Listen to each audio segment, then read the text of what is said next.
Ito ang programang salamin ng inyong kwento. Nagdadala ng malalaking balita mula sa maliliit na buhay. Ako si Corina. Ako si Corina. Ako si Corina. Ako si Corina. At ito ang Rated K. Handa na ba kayo? Handa na ba kayo? Handa na ba kayo? Handa na ba kayo?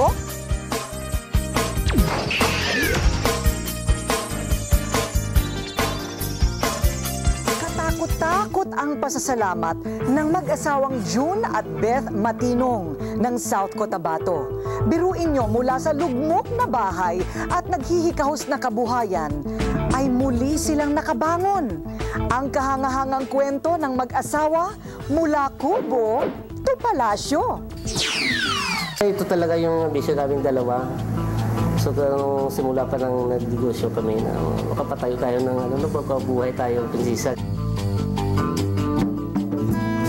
Simula nang magsama ang mag-asawang June at Beth Matinong noong 1988. Ang kanilang mga naging bahay sa bayan ng Santo Niño sa Timog Cotabato ang naging saksi sa takbo ng kanilang kwentong buhay. Sa maliit na kubo ng mga magulang ni Beth, unang nakitira ang mag-asawa.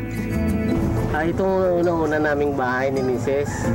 At almost mga 2 years kami dito sa kubo na to.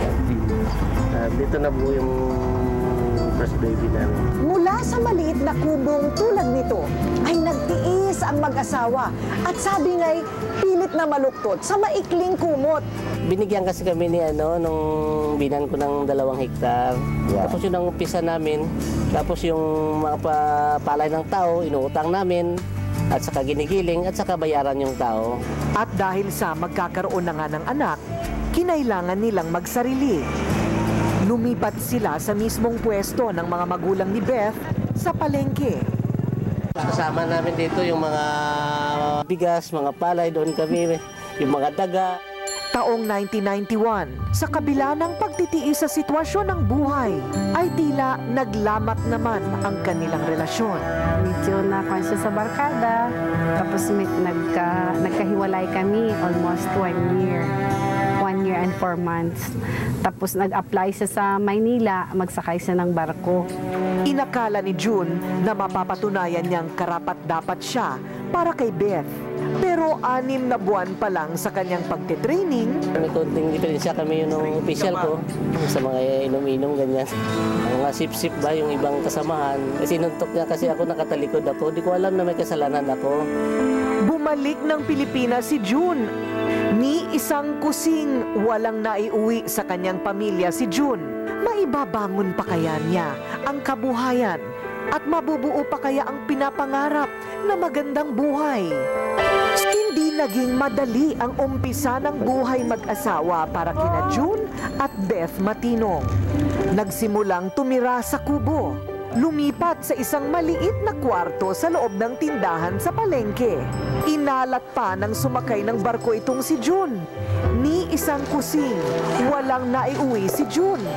Ang tangi niyang naipundar sa barko, 30 pares ng mga gomang sapatos na nabili niya mula sa Korea.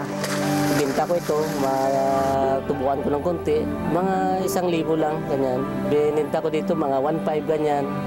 Kasabay ng muling pagkakabuo ng pamilya Matinong, umangat din ang kabuhayan nila.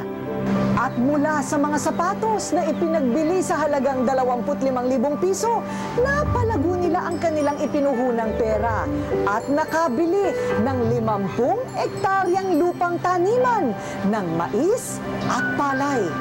Taong 1996, sa wakas, nakapagpagawa na nga ng bahay ang mag-asawa. 250 metro kwadrado ang sukat ng lupang kinatatayuan ng bahay. Hanggat may palay, hindi tayo mawalan ng pag-asa, sabi ko. Hanggang noong nakaraang taon, hindi na basta bahay ang pinatayo ng mag-asawa. Isang mansyon na nakatayo sa 1,000 metro kwadradong lupain ang kanilang naipatayo, ang Villa Matinong.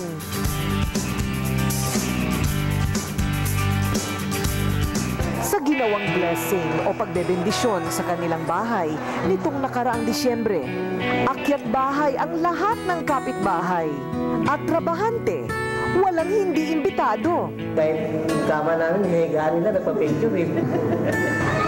Ang swimming pool, kahit normal na araw, animoy resort dahil pinaliliguan din ang mga kalaro ng kanilang pangatlong anak. Yung mga anak ng mga labor namin, pinapapaligo Mga siya. kapitbahay, yan ang mga barkada ng anak ko. At kung dati ay nag-iisang elf ang sasakyan ni June, ngayon ay may magagarang sasakyan na ito. Sa kabila ng malaking inunlad ng buhay ng pamilya, hindi raw umalis ang kanilang mga paa mula sa pagkakatuntong sa lupa. May halos 50 pamilya ng kanilang mga trabahante ang nababahagian din ng biyaya mula sa mag-asawa. Mula benepisyo hanggang sa pagpapaaral sa mga anak nito. Yung bahay libre. Libre lahat yan. Libre, tubig, kuryente, libre yan. Walang gastos yan. Para sa pamilya matinong, libre ang mangarap. Pero para matupad ang mga pangarap na ito, kailangang mamuhunan ng sipag at pakikisama sa mga taong siyang magiging kaagapay sa pag-unlad.